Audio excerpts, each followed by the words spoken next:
Euh, je bug dès la première question. Bonjour, je m'appelle Sonia, je travaille chez Insimo depuis maintenant 5 ans et je suis basée à Paris depuis 2 ans et je travaille notamment sur tous les sujets qui touchent à l'obstétrique et la gynéco.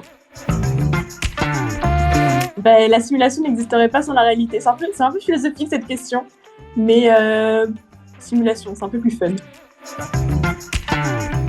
Je respecte pas les règles, mais je pense que les deux, parce qu'il y a un besoin de formation aussi bien en obstétrique qu'en gynéco. Plutôt Fontaine pour le côté créatif et aussi pour toute la réflexion sur la façon dont l'utilisateur va utiliser le simulateur. Je trouve ça vachement intéressant. Dark mode, sans aucune hésitation. Je tiens les yeux. Terrain, parce que je pense que c'est vraiment sur le terrain que le travail de bureau prend tout son sens. Et c'est vachement valorisant de voir directement les utilisateurs et notamment les étudiants apprendre des nouvelles choses sur le simulateur et voir à quel point ça peut leur être utile dans leur pratique quotidienne.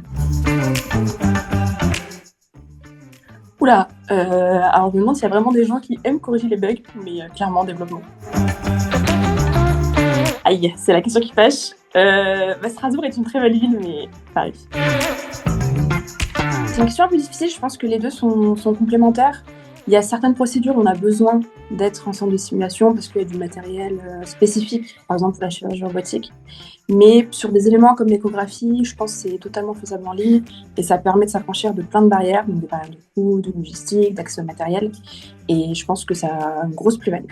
Alors, je pense que les deux, c'est des procédures qui sont assez courantes et qui répondent à un vrai besoin pour les patientes.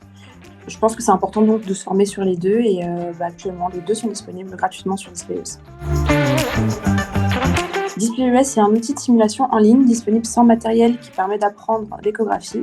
Donc on a plusieurs modules pour différentes spécialités médicales et différentes zones anatomiques.